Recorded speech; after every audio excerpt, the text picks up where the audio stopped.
Hello everyone. So today I'm going to post my first video which is related to the mathematics subject and which is very important for the commerce students especially. I'm going to upload the video related to the commerce math students. Now this first video I'm going to discuss about the topics which we are having in the first paper as well as the second paper. Now you can see on the screen there is a topics of the first paper and lower part it is shown the topic on the topic in the second paper. Now let us start what is the marking scheme and what are the topics in the first paper. So you guys you can see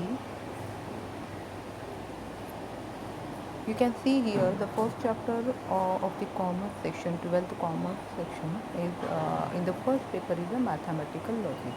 Now mathematical logic is a quite easy chapter and it is having the 8 marks total. इसका weightage देखेंगे तो आपका कितना है 8 marks का weightage है. तो logic chapter में मैं बताना चाहूँगी आपको कि logic chapter it is quite easy apart from the laws.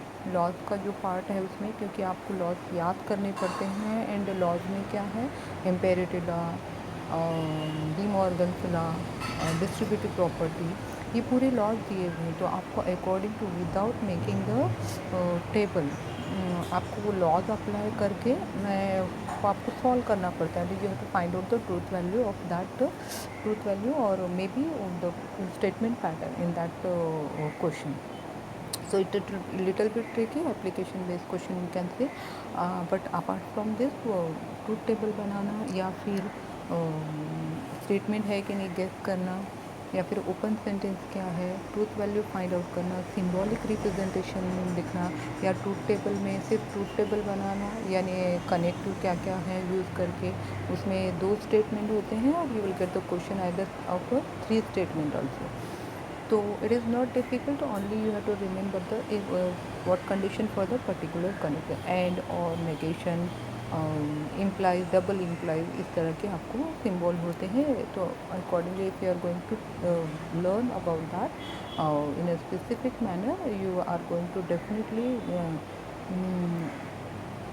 write the truth table. इसमें भी कंडीशन होती है कुछ क्वेश्चन में कि वो टोटोलॉजी है कि नहीं, कॉन्ट्राडिक्शन है कि नहीं या कॉन्टिजेंसी है कि नहीं. टोटोलॉजी का मतलब क्या होता है कि आपको पता करना है कि ट्रूथ टेबल बनाने के बाद आपकी वैल्यूज़ क्या है. If you are getting the all the truth values in the last column T, then it means the given pattern is the tautology. If all the values are f यानी पूरे values आपके f आ रहे हैं in the last column of the table, then if these are this pattern is the contradiction. और आपके अगर mixed values आते हैं जैसे t आया, f आया या f आया, t आया like that, तो it is a contingency. Apart from this you will get the question equivalent है कि नहीं. इक्विवेलेंट में क्वेश्चन कैसे रहते हैं कि आपको 2 या 2 से ज़्यादा पैटर्न दिए जाते हैं और उसमें बीच में 3 लाइन होते हैं. 3 लाइन में से इक्विवेलेंट प्रूव करना यानी एक स्टेटमेंट पैटर्न का आपको टेबल बनाना है, देन सेकेंड का भी बनाना है. तो आपको जो फर्स्ट पैटर्न में लास्ट कॉलम में वैल्यूज बनेंगे वो सेकेंड पैटर्न के वैल्यूज से मैच करते हैं. If you are getting both the values in the last column of both the patterns identical, it means they are actually logically equivalent. Actually logically equivalent. I hope you people got the idea. Apart from this, write the negation of the statement pattern. आपको negation आप पूरे statement को negation apply करना है. Then the applying the law, De Morgan's law, distributive property and negation of the negation etc. You have to solve it. It is not difficult, but as compared to I can say as compared to the laws application based जो question होते हैं उससे थोड़ा easy होता है. So I hope you can understand this one and you will go with the 8 marks. आपके लिए बहुत important है. अगर 2 मार्क्स 3 मार्क्स का लॉस भी आता है तो at least you will get the 5 marks over there. Now the next chapter is a matrix. Next chapter here is a matrix. Matrices में क्या होता है सेकेंड में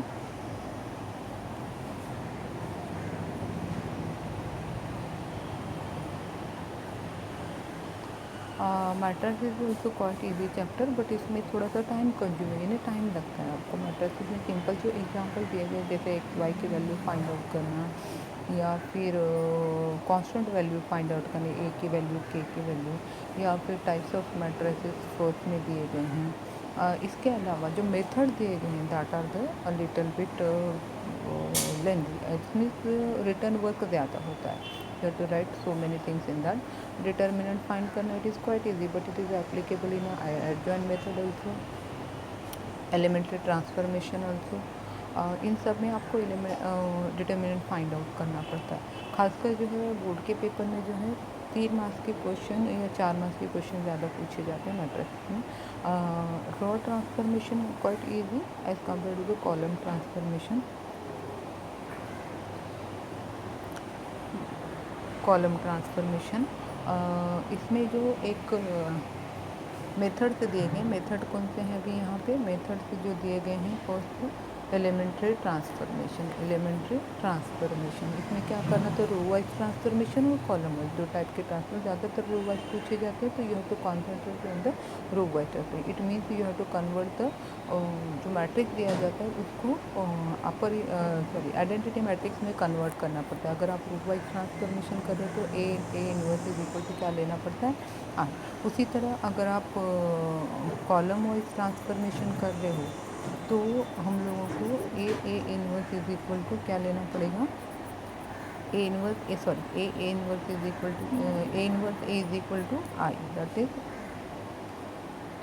it means A inverse A is equal to. Now in both this case you can observe here A inverse is a prepost and it is a pre multiply into the post multiply. Okay,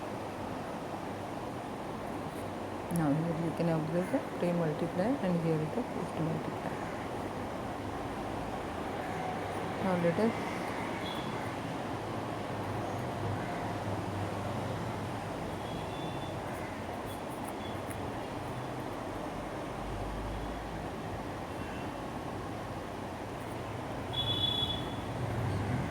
sorry for the interruption, I cannot probably the valid now.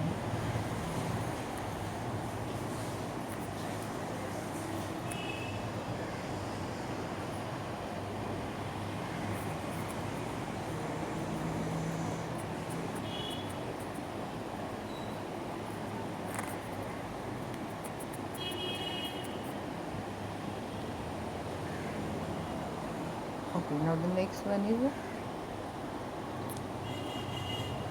Next one जो होता है वो adjoint method आपको दिया गया है। Adjoint method is a very easy formula होता है, A inverse is equal to 1 determinant A into adjoint of adjoint.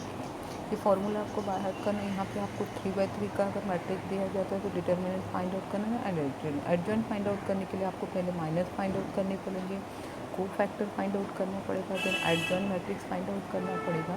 उसके बाद सारे value once you get the all the value put up in this formula. The formula is A inverse is equal to 1 determinant A into adjoint. So most favourite बोलेंगे ना students का as well as the teachers का, ये adjoint method होता है। And next one is given reduction method.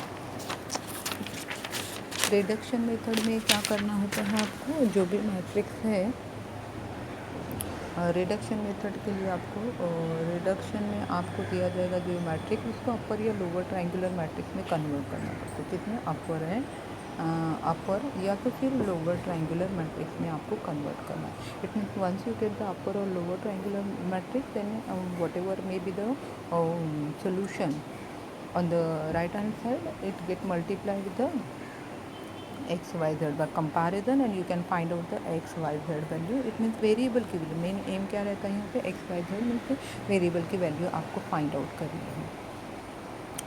तो reduction method में हमेशा याद रखना है कि आपको दिए हुए मैट्रिक्स को अपर या लोअर ट्राइंगुलर मैट्रिक्स में कन्वर्ट करना है and the equation X is equal to B form में लिखना है फर्स्ट, देन ए को जो कन्वर्ट करेंगे किसमें, अपर या लोअर ट्राइंगुलर मैट्रिक्स में. Once you convert you have to by multiplying of the equality matrices we can find out the values of X Y Z variable. अगर 2 ऑर्डर का है तो आपको एक्स वाई फाइंड आउट करना है, 3 order का है तो X Y Z find out करना है. Some any of the time मतलब ये जो आपको इक्वेशन दिए जाएंगे, इक्वेशन को X is equal to B form matrix में लिखना पड़ा. I hope you people got the idea about this. Now let us the next जो है मेथड है आपको मैट्रिसेस में, वो है इन्वर्जन मेथड. इन्वर्जन मेथड में दिए हुए मैट्रिक्स को जो है X is equal to B form में लिखना है.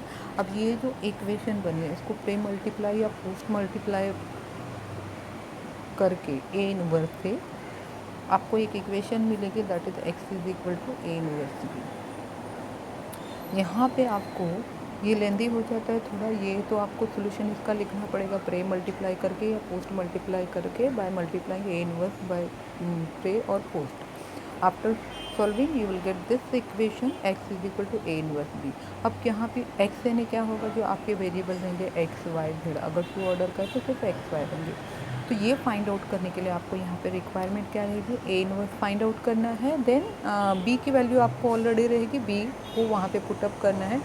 ये जो ए इनवर्स है, यहाँ पे जो ए इनवर्स है वो आप कोई भी मेथड से कर सकते हैं, या तो एडजॉइंट मेथड से कर सकते हैं या एलिमेंट्री ट्रांसफॉर्मेशन से करते हैं, रो वाइज या column wise. Any thing you can apply, any method you can apply.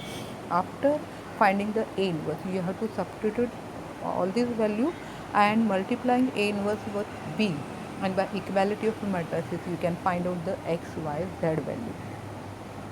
अब एक्स वाई जेड वैल्यू यहाँ पे भी फाइंड आउट करनी है, यानी रिडक्शन मेथड और इन्वर्जन मेथड पे what we are doing, we are finding the values of X Y Z. तो I hope you people got the idea about this.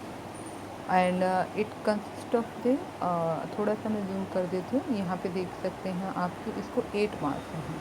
तो 8 marks are the very quite important for you. तो अगर आपको पहले समझ में नहीं आता तो मेथड वाइज आपको जाना है. मेथड याद रखने के लिए पहले आप मेथड देखेंगे फर्स्ट. अगर एडजॉइंट ले तो एडजॉइंट रिलेटेड भी clear in your mind. Adjoint method में अपना फॉर्मूला क्या है, ये आपको क्या क्या फाइंड आउट करना है उसका. Then come to the reduction method. Reduction में हम लोग को क्या करना होता है और X Y Z value find कैसे कर सकते हैं.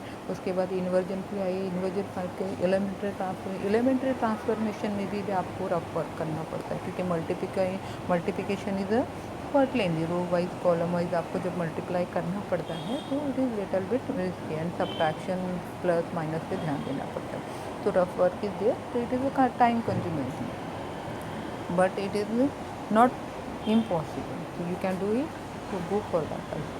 तो 8 मार्क्स यहाँ पे दिए गए. Now next one is the differentiation. Differentiation is also a quite easy chapter. Differentiation में अभी पहले बहुत वास्ट सिलेबस हुआ करता था, बट अभी देखेंगे कॉमर्स की बुक में तो बहुत छोटे छोटे एक्सरसाइज दिए गए, 4 5 6 7 8. तो गो विद दैट. डिफरेंशिएशन में फर्स्ट डेरिवेटिव कैसे फाइंड आउट करते हैं, सेकेंड ऑर्डर डेरिवेटिव कैसे फाइंड आउट करते हैं, इम्प्लिसिट फंक्शन का डिफरेंशिएट कैसे करते हैं, पैरामीट्रिक फंक्शन का डेरिवेटिव कैसे निकालते हैं, ये सब यहाँ पे दिया गया है डेरिवेटिव. सबसे पहले तो आपको you have to remember the फॉर्मूले क्या क्या होते हैं. देयर आर सम बेसिक फॉर्मूले and the rules also. u into V rule. जब दो फंक्शन दिए जाते हैं मल्टीप्लिकेशन में, u upon V rule, and u if it is in a plus minus u plus v, u minus v, etc. and if there is a constant term get multiply with the function k into u का formula क्या होगा. अगर सिर्फ constant है तो उसका derivative क्या होता है. These are the some formulas and along with the rules. Okay, algebraic rule जो दिए गए, you have to go with that and try to solve it. Is not difficult, and this chapter consist of the 7 marks. Now come to the application of derivative. Application of derivative is it means once you get the command on the differentiation chapter, obviously it will be not difficult if you are going to do the, you are jumping to the application of derivative. Application of derivative is a quite interesting chapter as compared to the derivative. आपको derivative निकालने आता है, basic formula पता है, तो it's fine. Then उसमें जो first दिया गया है equation of the tangent and normal, equation of the tangent and normal कैसे फाइंड आउट करते हैं, आपको बेसिक में पढ़ा हुआ है, मतलब आप जब 9 10 7 8 9 10 में पढ़ा हुआ है कि स्लोप कैसे फाइंड आउट करते हैं। इफ़ द लाइन इक्वेशन दिया जाता है आपको, सपोज करो X is equal to X is equal to X plus D Y is equal to plus C is equal to 0, ये लाइन की इक्वेशन होती है। तो आपको रिकॉल करना पड़ेगा कि इसका स्लोप कैसे करते हैं। स्लोप यानी एम से डिनोट किया जाता है minus A upon B. Okay, तो that concept mostly the slope concept is going to be use in. यहाँ पे जो एप्लीकेशन ऑफ डेरिवेटिव में equation of the tangent and normal में जो दिया गया है वो slope of the tangent, slope of the normal. Slope of the tangent कैसे फाइंड आउट करेंगे अभी कि आपको अगर कोई क्वेश्चन दिया गया है तो यहाँ पे जो डेरिवेटिव निकालेंगे D Y by D X, वही आपका स्लोप ऑफ द इक्वेशन होगा। तो इसको जो पर्टिकुलर पॉइंट पे समझो एक्स वाई दिया गया तो whatever derivative you are finding you have to substitute X and Y value in the differentiation, it means it is the slope of the tangent. इसको बोला जाता है स्लोप ऑफ द टैंजेंट। तो normal का slope क्या होता है, normal क्या होता है actually a line perpendicular to the tangent. So if I am taking the reciprocal of this, any minus 1 upon dy by dx at that particular point, तो ये जो है स्लोप ऑफ द नॉर्मल। तो now let us come what is the equation of the tangent. Equation of the tangent होता है, आपने पढ़ा है पहले भी बहुत, y minus Y one is equal to M X minus X. Okay, and if we are finding the equation of the normal, only m is replaced by minus 1 upon M, यानी M क्या है derivative 1 upon D Y by D X, minus लगाना वहाँ पे जरूरी है। तो whatever में भी the values you are getting here you have to put up in that. Y और एक्स जो है आपका वैसे ही रहेगा, एक्स एंड वाई वन जो एक पर्टिकुलर पॉइंट दिया जाता है वो, and D Y by D X whatever you are finding. तो ये सब्स्टिट्यूट करने के बाद आपको एक normal equation equal to zero के फॉर्म में वन साइड पूरे लेकर आना है, इक्वल टू जीरो के फॉर्म में जो इक्वेशन है that is the equation of the tangent है नॉर्मल। सेकेंड जो दिया गया है आपको उसमें increasing decreasing and maximum. Increasing decreasing में जो है होता है greater than zero and less than zero का जो कॉन्सेप्ट दिया गया that should be very. If the derivative is greater than zero, if f dash is greater than 0 then it is a increasing, if it is less than 0 then it is a decreasing. It is not difficult, you have to only find out the derivative and sometimes we require to find out the interval. Interval अगर आपको समझ में नहीं आता है तो क्या करना है, सीधा रियल लाइन बना के, real line you people know है ना, तो कहाँ से कहाँ तक आपके वेरीज हो रहे हैं वैल्यू, तो आपको वो इंटरवल फाइंड आउट करने में ईजी पड़ेगा। When we go with that chapter I will explain each and everything, but right now it's time consuming, so I don't have so much time, only I explaining the chapter, so I'm not going to explain in a deep. So increasing decreasing and maxima minima का भी question है। Maxima minima में requirement क्या होती है कि आपको second order derivative find out करना पड़ता है, and it is not F double dash of X find out करना है। अगर F double dash of X में वो वैल्यू रखने के बाद यानी X is equal to something and X is equal to something, जो दो वैल्यूज बनेंगे वो रखने के बाद अगर वो ग्रेटर देन आता है, if you are getting the greater than value F double dash of X जो है अगर आपको ग्रेटर देन ज़ीरो मिलता है तो it means it is a minimum, और अगर लेस देन ज़ीरो मिलेगा तो it is a maximum. And apart from this you have to find out the maximum and minimum, whatever may be the factors you found x is equal to something and that x value you have to put up in f of x। f of x में रखने के बाद आपको क्या मिलता है, minimum value and maximum value. Okay, I hope you got the idea about this. So it is a surface knowledge, not so deeply I am explaining here because you don't have to. Now आप वैसे देखेंगे यहाँ पे marking scheme जो है इसकी 9, और it is according to my knowledge it is quite simple।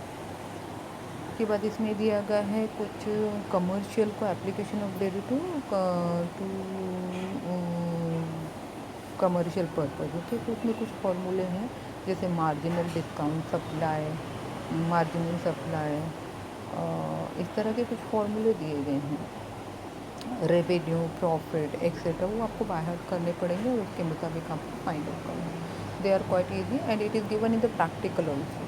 So if you are not getting anything, go with the solve example first, then jump to the exercise. So you will get the idea about that. So 9. So there are some formulas. You have to go with the formula first, then try to jump on the exercise. Now let us integration. Integration, it is according to the student's mentality. It is little bit difficult how you are going to derivative के अगर फॉर्मूले याद हैं तो आप integration के लिए vice versa manner में मतलब कुछ फॉर्मूले सम फॉर्मूले we can apply but otherwise properties बहुत सारे दिए हुए हैं वहाँ पे अप्लाई करना होता है. तो वंस यू गेट स्टार्टेड तो start with intention that I am going to complete this one by one. इस जैसे इंटीग्रेशन बाय पार्ट्स है जैसे नाम से याद हो जाता है सॉल्व करना, but sometimes students get the confusion that what method we have to apply this. तो that is the tricky question दिए जाते हैं आपको. दिखने में क्वेश्चन छोटा लगता है बट सोल्यूशन में ज़्यादा है. U into V rule apply करना है कैसे and it is of 7 marks. Okay, I cannot give the guarantee that most of the people are going to do that one. Every student having the different mentality, so it depends upon your mentality and the knowledge also how you are going to tackle such type of a problem. Definite integration is also not difficult. Once you command on the integration, it will easy. You will find the easiness in the definite integration.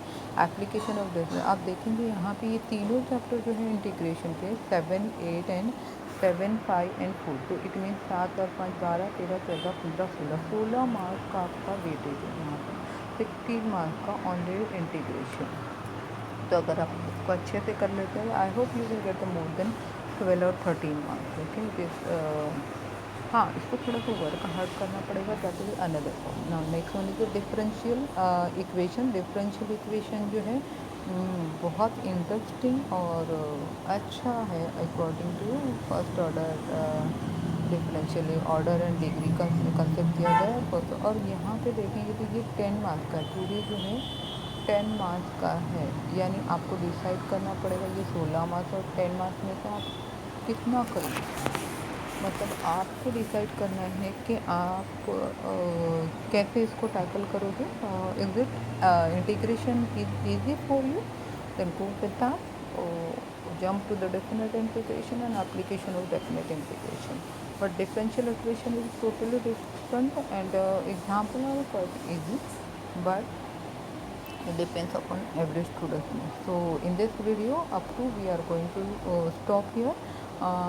Only I have explained students the only part 1 paper 1.